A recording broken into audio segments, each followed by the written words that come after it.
This is Euclid Book 3, proposition number 21, and this one's going to be incredibly simple. I know it doesn't look simple, but it will be once you see what we do.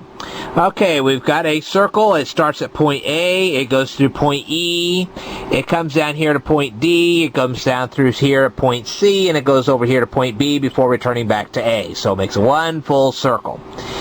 And then by using Euclid Book 3, proposition 1, we find the center of circle AEDB, which happens to be letter F right here. Alright, and then what we're going to do is we're going to draw a line from F to B and F to D.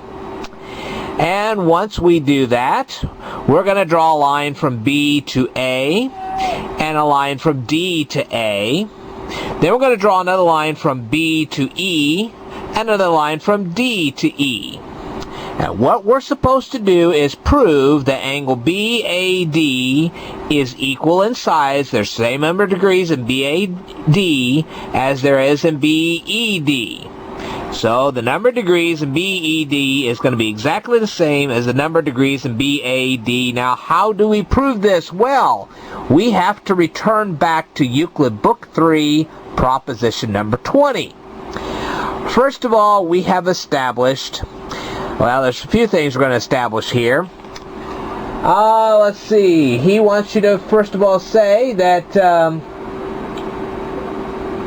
we have two angles in the same segment, BAED. Well, the segment he's talking about starts right here, BAED. So everything above this line, this BD line, everything above that is a segment of the circle. Now, we talked about this way back in the first part of Euclid Book 3, so if you don't know what we're talking about, you need to go back to the beginning of Book 3, and you'll see for yourself. Now, we know that BAD and BED are two angles contained in segment BAED. Okay? We know this now. All right. Now, since angle BFD is at the center, well, we have BFD, and it's at the center of the circle. And the angle BAD is at the circumference, BAD, this is at the circumference of the circle. Then by Euclid Book 3, proposition number 20, we can say that this angle here is double the size of this angle right here. We can then also go on to say that by Euclid Book 3, proposition number 20, that angle BED is double the size of BFD. Okay? And since this angle is double the size of this one, no, hang on a second.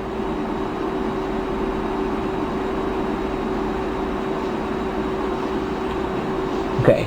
Since this angle is double the size of this one, and this angle here is double the size of this one, then this angle and this angle are exactly the same size, which is what Euclid was trying to prove in the first place. And now you have your proof. Wasn't that just easy as pi?